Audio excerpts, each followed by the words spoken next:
norms, values, anything goes for consumption and income, alienation from the family, from the community, from the nation, high levels of stress, burnout, neurosis. All these cannot be laid entirely at the door of advertising, but it is a powerful locomotive which is promoting demand and consumption. Oops. There's something a mistake. Yeah? Oops. Oops. Yeah. Something got lost there.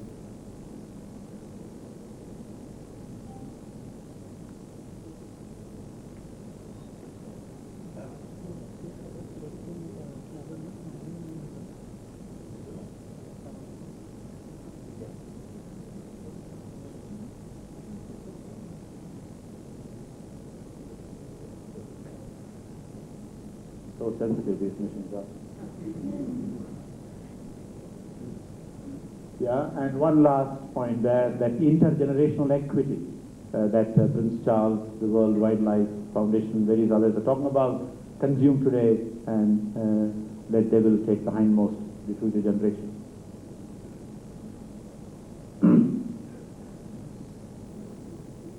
No, we don't need the light. भाई आधा भी नहीं हुआ अभी तक. And from a philosophical perspective, one might say that advertising tends to foster more of tamas and rajas, and people need to evolve also to a level of sattvic guna. And within the firm, when one talks to marketing, manufacturing, finance, other people, one is never happy with the sister function. It's like the other person's spouse, always more attractive. The function in another organization is better. But there are disappointments within the firm with the effectiveness and the productivity. There is a feeling sometimes that advertising is designed more for awards and impressing peers in the advertising world rather than for business solutions and success. The challenge of changing media, there is an explosion taking place, literally. There's no other word to describe it, all around us. In 10 years, the scene in India and the world has changed so rapidly, unbelievably, especially in the electronic media. McLuhan's two key points, medium is the message and the world is now a global village, are becoming very much true. It has its positive sides. The Kumbh Mela is on the screens worldwide, so is the earthquake, as well as a concert by Bruce Springsteen or somebody. There is endless variety. As the list is far from complete. TV, cable, radio, newspapers, magazines, outdoor, and in India we have the additional hearts, melas, Kumbh, Ardh-Kumbh, Mahakumbh. There's also this tendency towards media consolidation.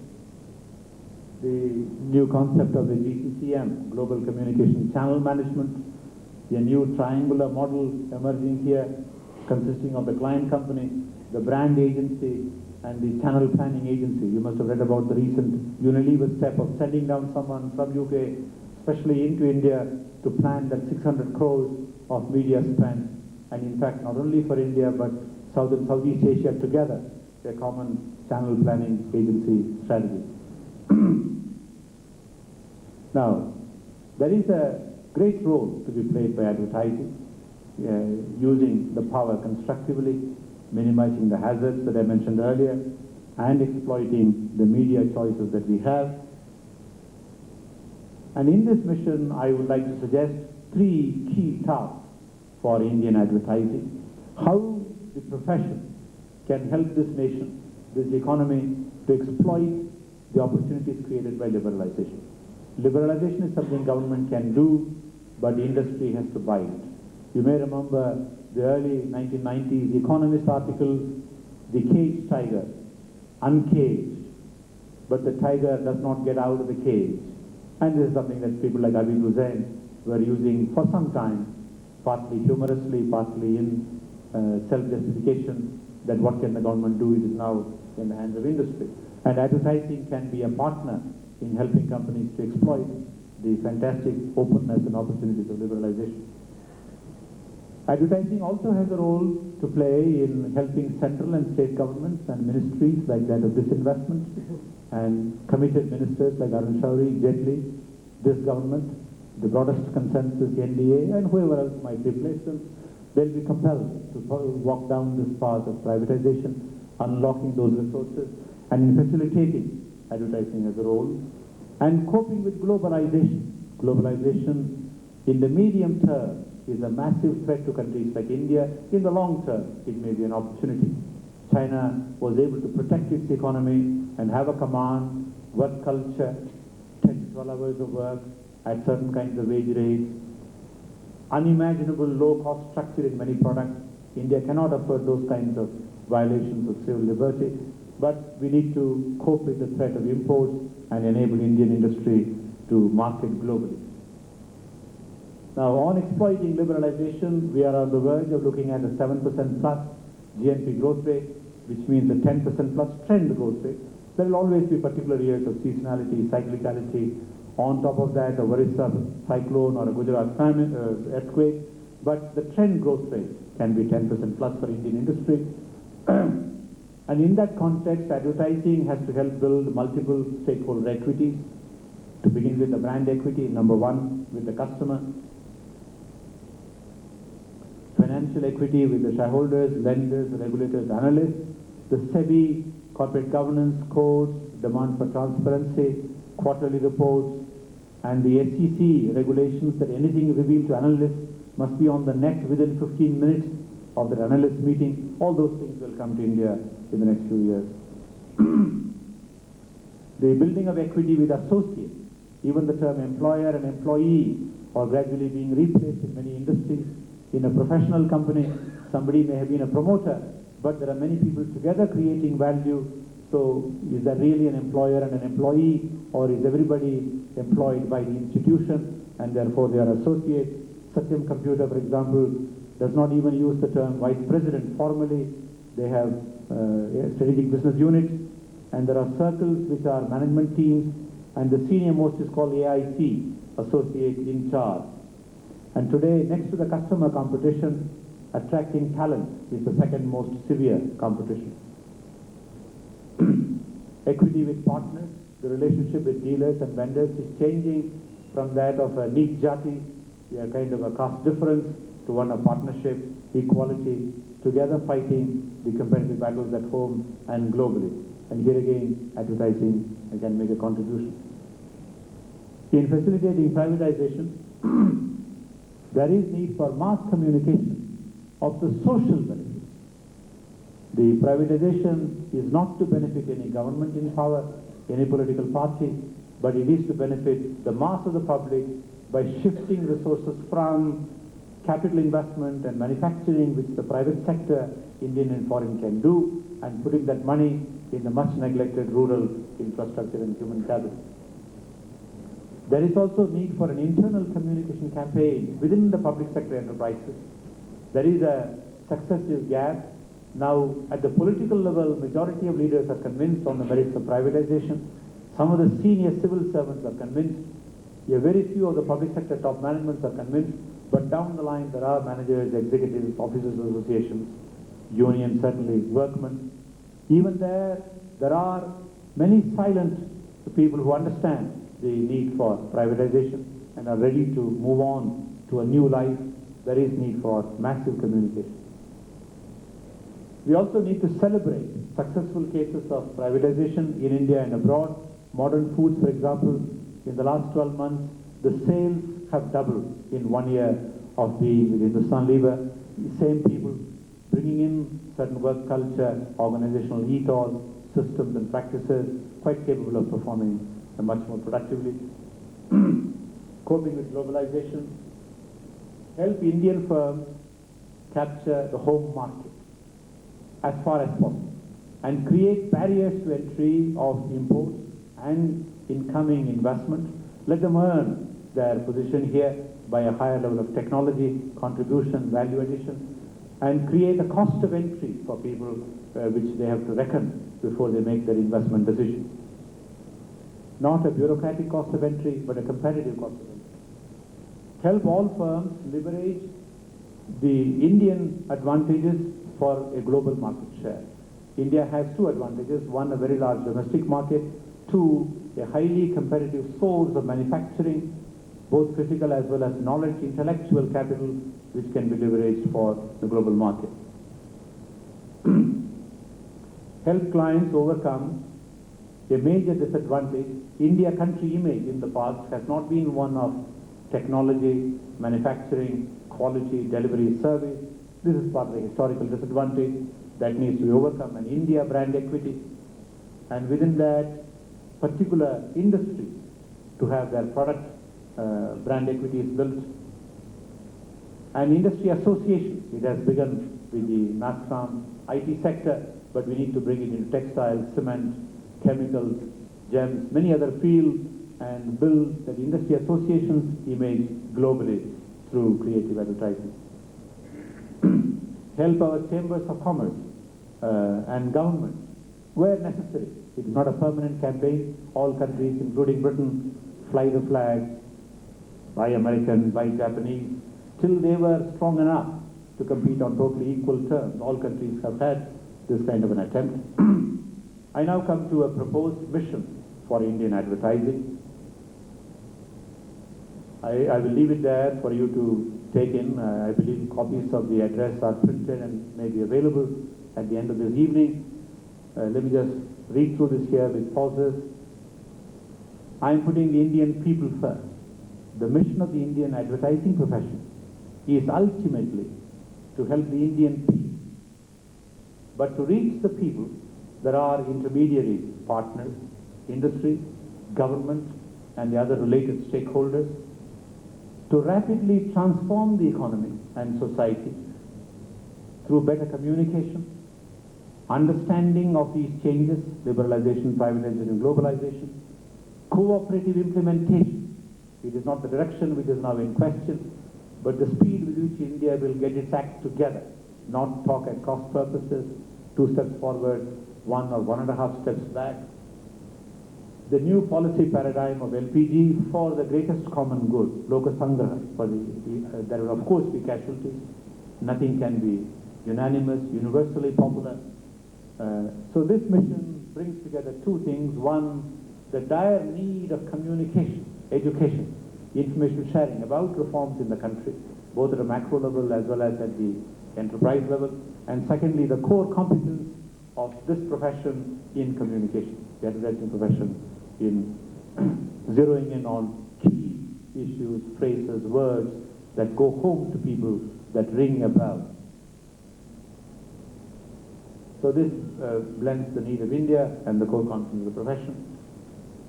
Let me now come to the vision and the need for aligning the vision of the advertising industry to an India national vision.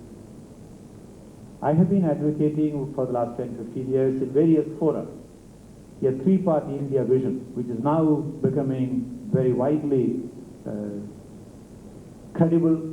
Initially, when I talked about these before the liberalization, people were highly skeptical, quite rightly so from their point of view. I was talking about my conviction that the underlying potential of this country holds these before us, but they were right that there are many constraints and blocks before this potential can be released.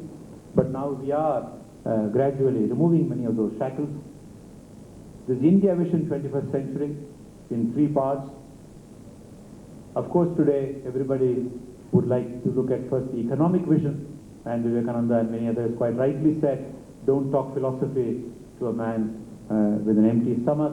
So we have to first look at the economic vision. India has a real prospect in the next 20 years of being among the top 3 countries in the world in dollar hot currency terms, not just in purchasing power parity, the other two being naturally China with a large population and landmass, and the US, which has a historical technology advantage.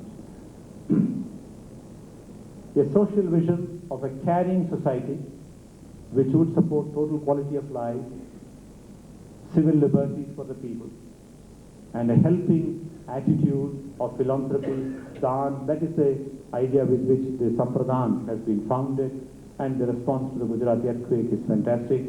It has been only well spent. And a spiritual vision which will help bring balance between material prosperity and avoiding a personal, psychological, physical, spiritual vacuum, as well as harmony between diversity in human beings, diversity arising from races, languages, regions, climates, religions, preferences of all kinds. Now, from this Indian vision, let me derive the Indian advertising industry vision. Much shorter statement. To be among the world's top 3 national advertising professions, of course operating internationally, but there has to be some clear Indian idiom, genius, ethos that this profession brings, which is a contribution to the global mix of advertising professions. So if we compare the national professions of various leading countries in the world, can this profession at some point be among the top 3 in the world? And as trustees for the role of trustees for India, trustees for several things, for the country, for Indian industry, in particular cases at the micro level of products, brands, image equities, in India, as well as in all the countries where Indian business and the subsidiaries of Indian advertising companies may operate. Just like we are now talking about India-based multinationals in pharmaceuticals, in two-wheelers, in milk products, in IT. Similarly, I hope there will be a day when we talk about globally operating advertising firms headquartered in India, in the city of Bangalore, many of them. And trustees of the concept of advertising, its organizational implications, and other relevant stakeholders connected with the organization externally. Now, for advertising industry to be able to achieve this vision, it is necessary that every individual professional in this profession also needs to grow. What can top management do? The boards of directors. Beyond the point, they are helpless. They can only move at the speed. It's a question of whether one is driving a donkey or riding a racehorse. And we need lots of racehorses in this profession. So I'm now appealing to the individual advertising professionals present here, as well as through the good offices of the Ma Foundation, to advertising professionals elsewhere in India, as well as the Indian ad professionals who are part of the 20 million global Biradari, the diaspora of Indians, which will contain some advertising professionals, to be a globally benchmark. Can the Indian advertising professionals stand up, stand erect, put one's hand on one's heart and say, I am as good an ad professional as anywhere else in the world, and I will continue to remain so by continuous updating, self-learning, professional development. So a globally benchmarked, contemporary, growing ad professional, each of these words can be discussed, deep meaning. We do mission and vision workshops over a 2-day period. There's a lot of very fine chiseling of words and phrases before we get the statement together. So this is a draft for your consideration. Helping the sense of ownership, sense of belonging, my agency or organization, in case you're working in an in-house ad department of a manufacturing service company, to power. We need more locomotives, more of dynamos, not rotating equipment which are waiting for a prime mover to activate them. To power its Indian and foreign clients, I'm assuming that in the foreseeable future we will be operating beyond the shores of this country, visioning that we will have overseas clients, through building and sustaining multiple equities. Now, let me come to the action part and conclude and invite your comments. Of course, the single most important responsibility for action rests with the agency top managers. Then the responsibility of ad professionals. The clients have a very key role to play in making the agency effective, more effective, or ineffective. And of course, the consumer ultimately will be the sovereign. Agency top managements, a few suggestions. They of course know their jobs well. I'm looking at it from the point of view of the mission and the vision. They need to look at a grand vision for their own agency. Given the size of India, her potential, we need to break out of incremental thinking. incremental planning, linear, extrapolated.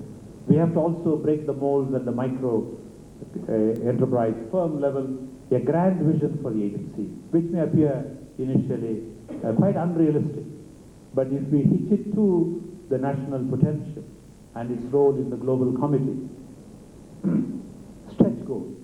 Stretch goals were defined by one CEO as goals which are, after all the data and analysis, knowingly unreasonable, beyond all that logic, deliberately unreasonable.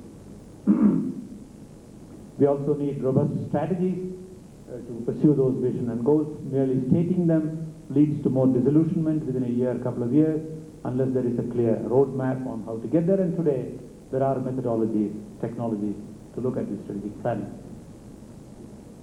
The hardest thing would be to restructure within the real handicap.